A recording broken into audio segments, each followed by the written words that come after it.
Alright, so no better time to do a kayak review than right now. And the reason why now is a great time to do it is when my kayak is sinking. So I have to get to shore, unload the back section, and drain this son of a gun.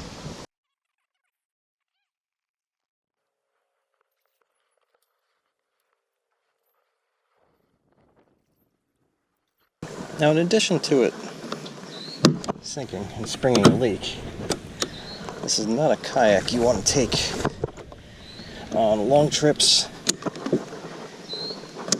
or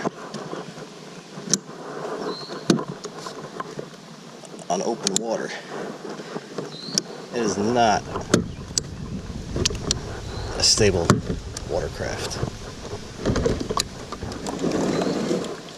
The first day I had it out on one of the bigger lakes, wind kicked up and got a little choppy, and it was pretty dicey. Oh my god. Ooh. There's 200 pounds of water in this thing. As you can see, the back end is completely submerged.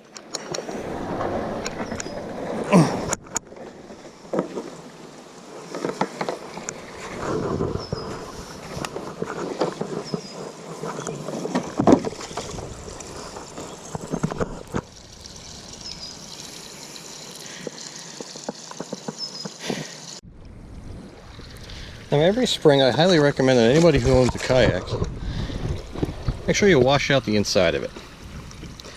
Because the last thing you want is dirty air inside of your kayak when you're on it.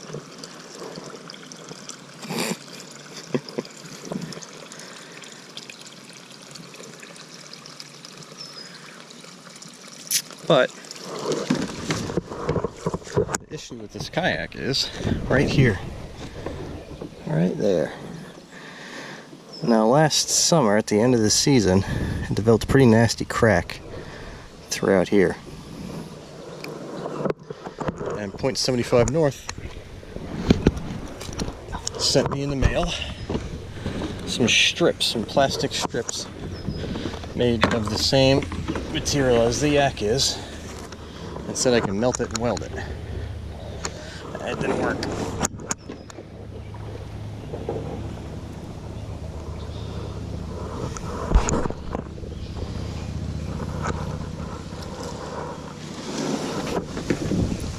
Thankfully, I didn't go out last night to where I had planned, because then I would have been in some serious trouble. At least here, I decided to go upriver so that way I could just float back down. You can hear it kind of pushing out as it's draining.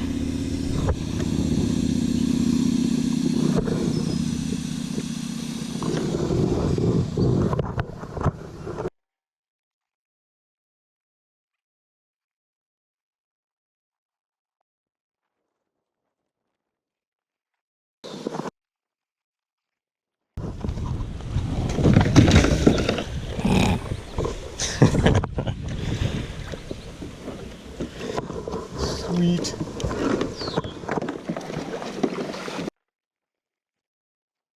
The problem is the way these drain holes are cut into this kayak. There's no way for it to drain completely.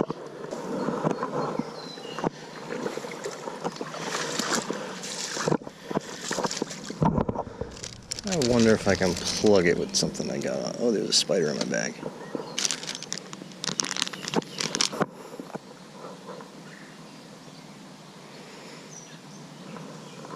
I wonder.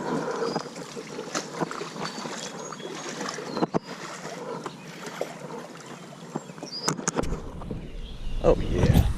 What we're gonna do is we're gonna take this Wonker City to the rescue and just wedge it down in there.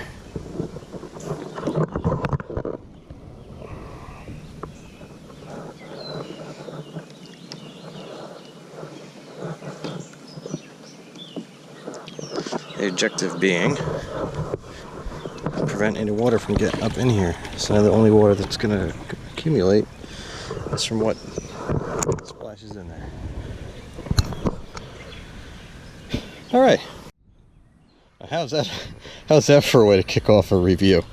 So is the .65 North Tequila a worthwhile investment? Oh man. If you cannot fit a kayak and you desperately want one, there's not much out there. You know, the inflatables, or I think there's another two-piece kayak. Is it worth the price of admission? If it's the only thing that you can get by with, then yeah, it is. It's not a good kayak to use in bigger water.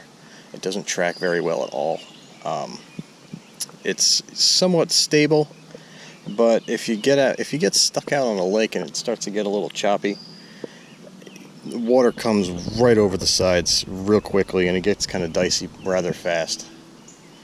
And you can see the reason why this crack happened is it's such a thin material. I mean, I can flex it with just pushing lightly with my thumb. That's how thin the material is on this thing.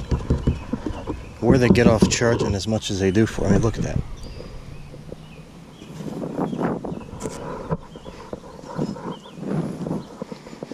It's such thin plastic. And this is only 2 years old. And this happened last year. So it gives you an idea how rugged this thing is. And I haven't really put it through much, stress, just floated down some small rivers, and I've pretty much avoided the bigger lakes after the first day I had it out. But it is convenient, that's for sure. I can just throw this in the back of a small SUV, throw it in the back of your buddy's pickup truck. Pretty much the most convenient kayak there is. And it's light. I think it only weighs about 60 pounds, even with the rod holders.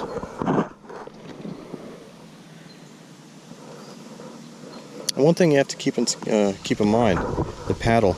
If you do decide to go with this kind of kayak and this size, you can't go with a large paddle, because the poor tracking of this, if you use a large paddle, the only thing you're going to be doing is you're going to be wasting your energy, because the kayak, the bow is just going to pivot more. So with the small, poorly designed, and I don't want to say poorly designed, with the smaller kayaks, tracking is an issue.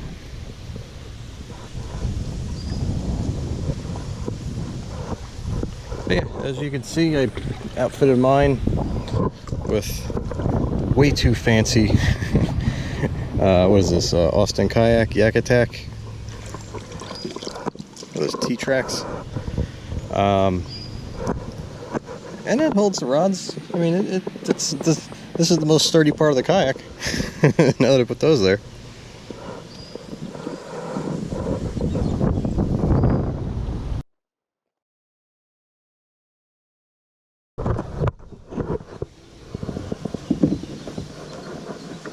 So how does she go together?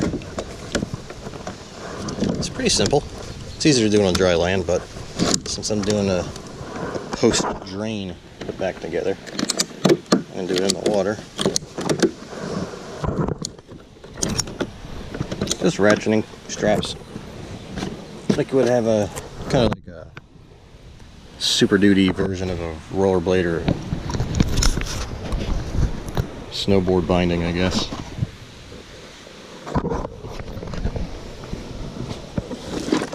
And if you notice, one of these clips is missing. I brought it up to Lake Champlain, and one of them decided to go missing on the way up. But it is what it is. So yeah, there she is, fully assembled.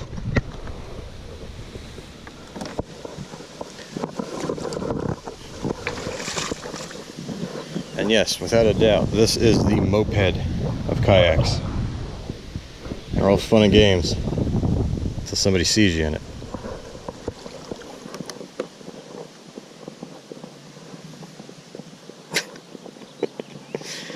Oh man. Alright, now I gotta reach out to Tequila again and say your idea for the fix didn't work. Damn it. These things aren't cheap. These sections are a couple $100s a pop.